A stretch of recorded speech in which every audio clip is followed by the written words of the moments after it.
kita lanjutin lagi ya. Kalau di Odesa diajarin juga menggali ilmu nih Pak. Iya. Cuman ada pembedanya nih antara aku di kampus sama di Odesa. Kalau di Odesa lebih menekankan praktiknya. Nah kalau di kampus tuh minim banget nih Pak praktiknya. Nah, terus apa sih yang menjadi risiko kalau kita minim praktiknya? Terus apa yang menjadi keunggulan dari praktik itu gitu? Ya, teori itu baratnya begini.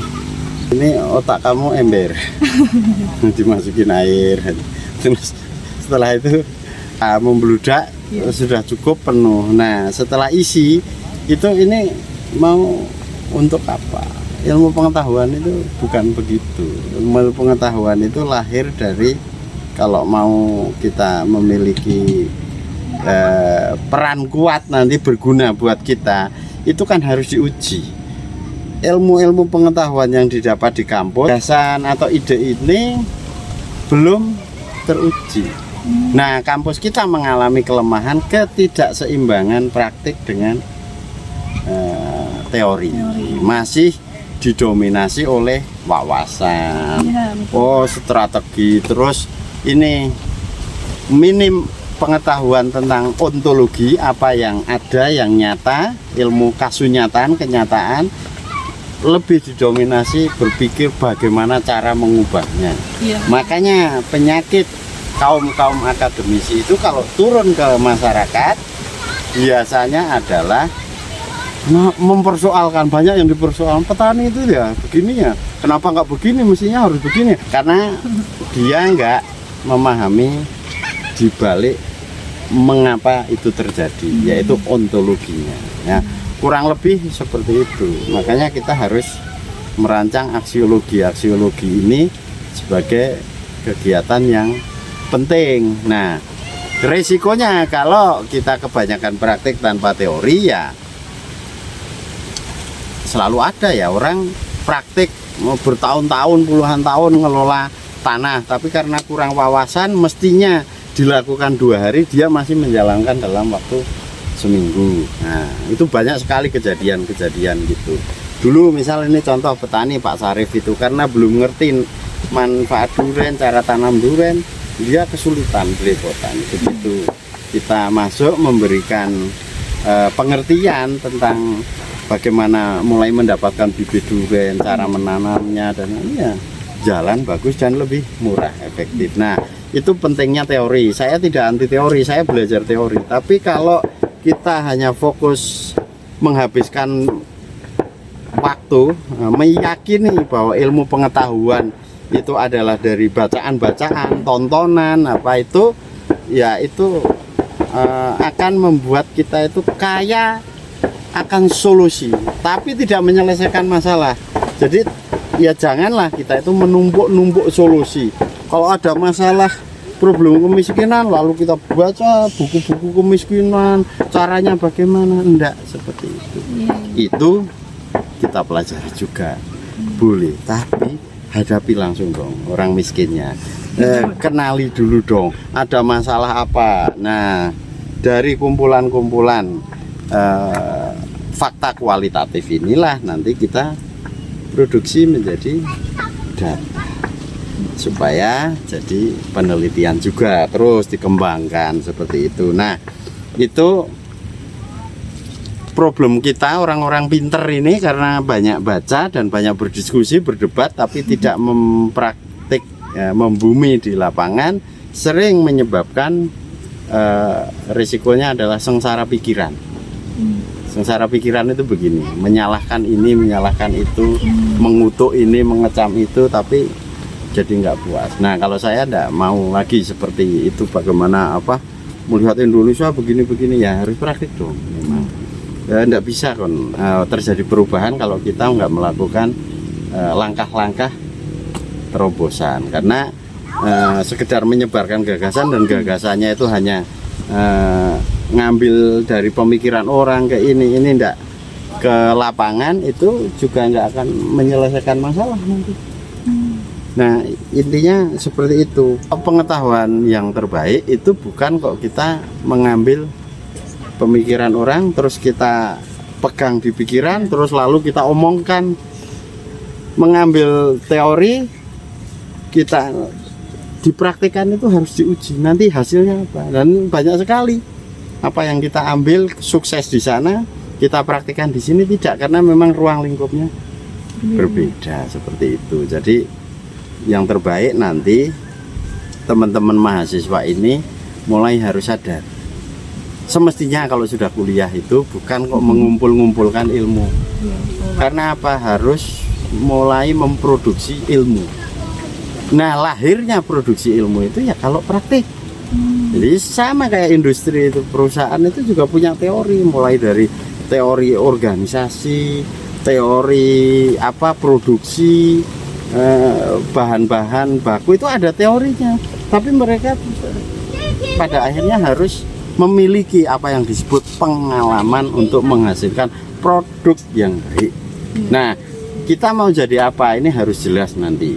Setelah jadi apa tercapai, jangan lagi berpikir sekedar jadi-jadi terus. Kita harus melakukan apa yang lebih luas. Nah, di Yayasan Odesa seperti kamu belajar di sini kan supaya minimal ini terjembatani antara praktik dengan teori yang dari kampus yang lemah kita isi melalui Odesa kan begitu. Ya, betul. Tapi jangan berhenti di sini, ini terlalu minimalis.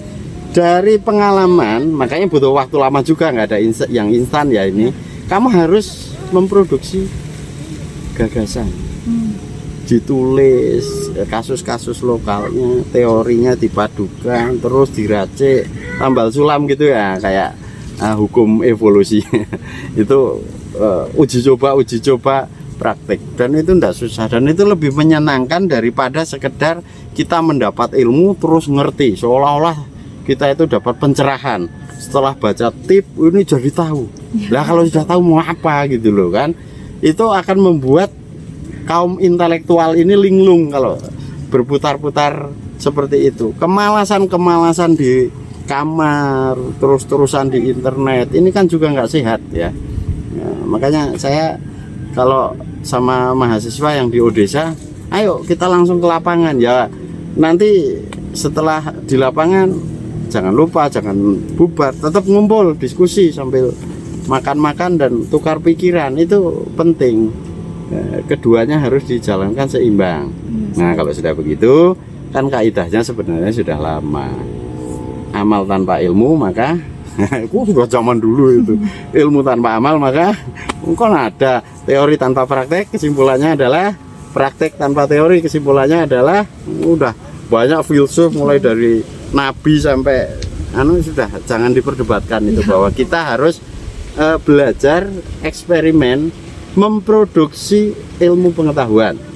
Selevel mahasiswa kalau masih mengonsumsi teori-teori, nah kalau masih SMP ya dikasih tahu terus tahu begini, itu enggak masalah. Tapi kalau sudah level sarjana itu mestinya sudah melakukan penciptakan uji coba terus. Sedikit teori nggak apa-apa, praktik. Nanti tahap selanjutnya praktik terus.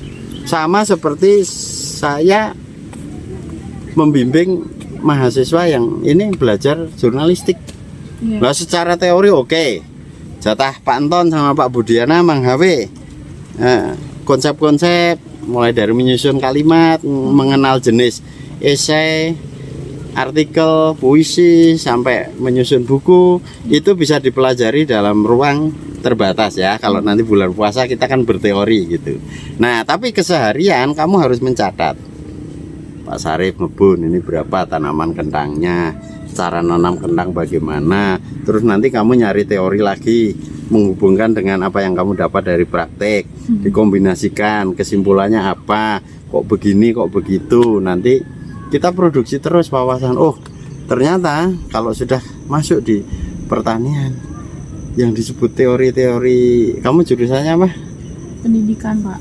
Pendidikan agama. Iya, agama. Itu nanti nyambung. Jangan dikira itu nggak nyambung apapun.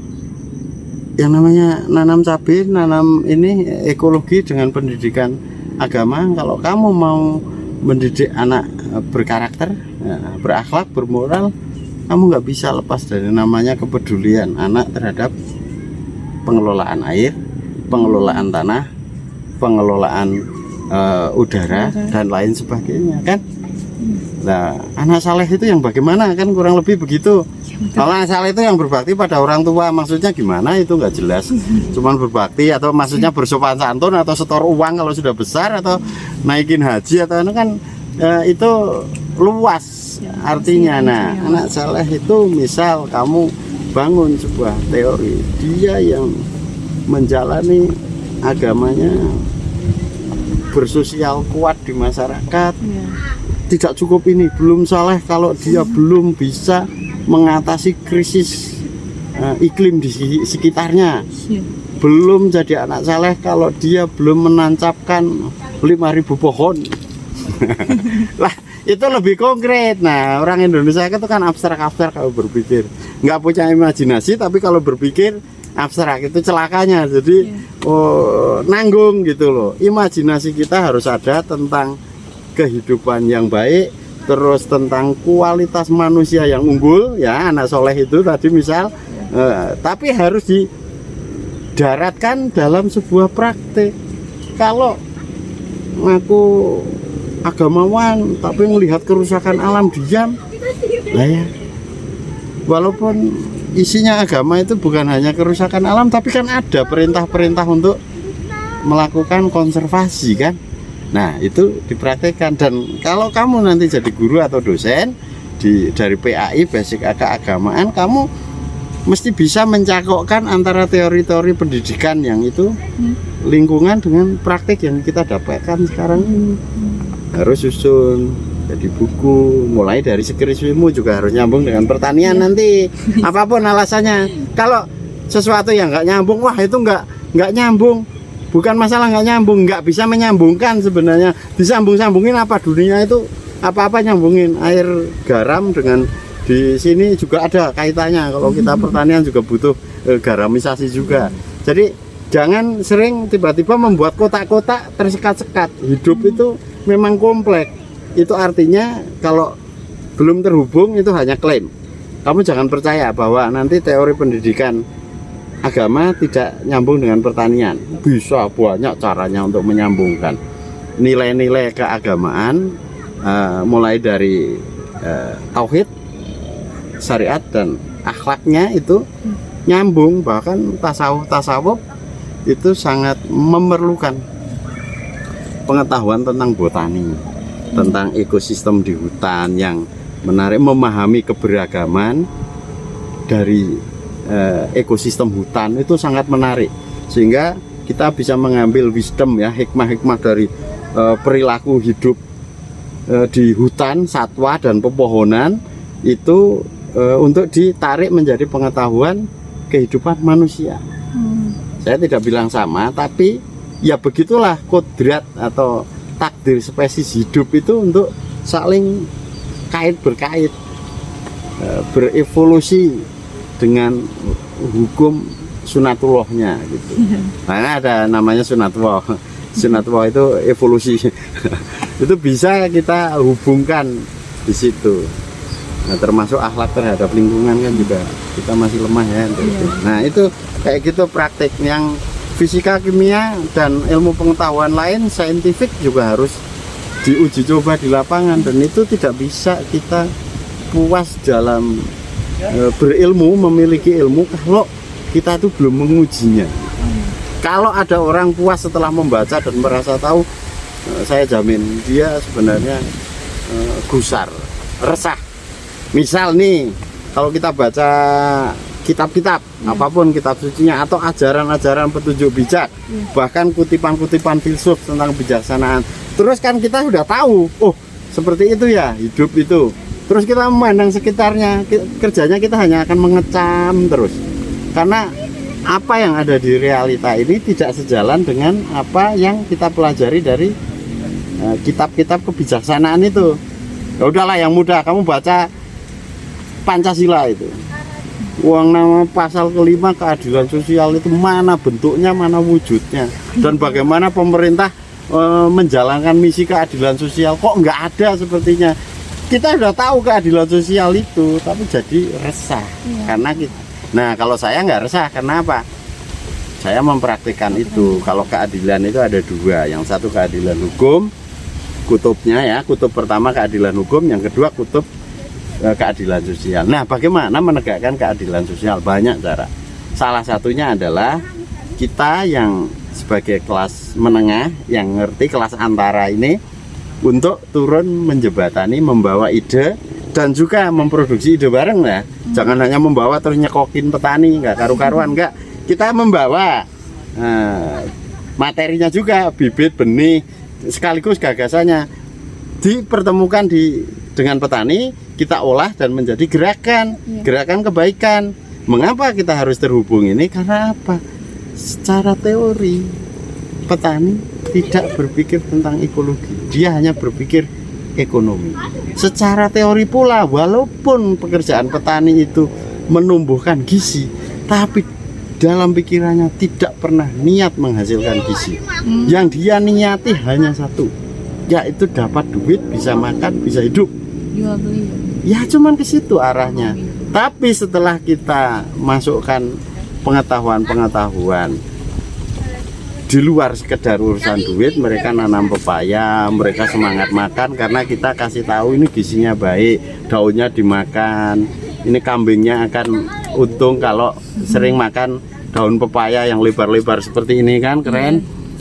Ini menyehatkan buat ternaknya juga, ikan juga dapat makan. Nah, pengetahuan ini harus disemai, dihidupkan, bukan disebar saja ya, tapi dirawat dengan cara kita sering bertemu dengan pelakunya. Pelakunya dapat untung karena pemikirannya semakin bagus. Nah, kita juga dapat untung karena apa yang kita yakini sebagai kebaikan dari pengetahuan itu terrealisasi. Makanya saya puas sekali melihat kayak begini. Ini bukan milik saya, tanah saya nggak ngerti ini milik siapa, tapi bibit juga bukan milik saya karena ini minta-minta dari teman-teman kota kan. Iya, Pak. Oh, itu banyak sekali. Nah, terrealisasi ya. Saya kabarkan kepada donatur, teman-teman, ini bibitnya menghasilkan begini-begini.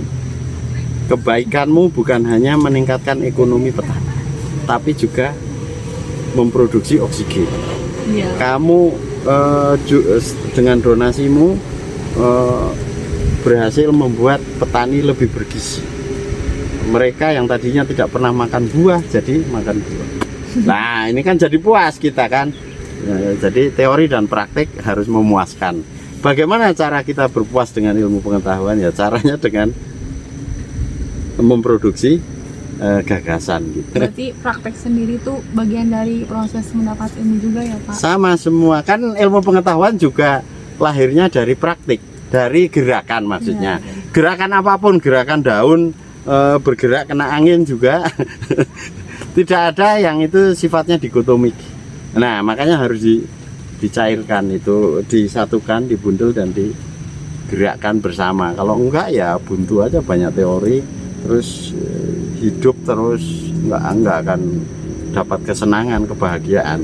Kalau dipraktikkan dan menghasilkan sesuatu yang tadinya katakanlah di Bandung Utara itu enggak ada yang nanam buah, setelah kita kolektif, bukan hanya saya ya, ini kolektif pengurus desa menghimpun galang dana, saya dan para petani mencoba menangkap ide-ide dari gagasan besar ekologi dari Perserikatan Bangsa-Bangsa, misal bagaimana seharusnya tanah diurus, dikelola kan. Nah, sekarang mereka itu bisa loh menjalankan misi intelektual. Misi Perserikatan Bangsa-Bangsa bukan dijalankan oleh bupati, wali kota, tapi oleh petani yang sebagian besar masih buta huruf loh. Nggak bisa baca, tapi kalau telepon bisa itu kan. Nah, maksud saya merasa puas bisa menjadi jembatan antara ide yang besar, yang tinggi, yang eksklusif, yang hanya dibaca oleh segelintir orang di dunia, tapi ternyata bisa dipraktekkan oleh petani di sekitar saya. Nah, itu kepuasan yang luar biasa buat saya. Begitu.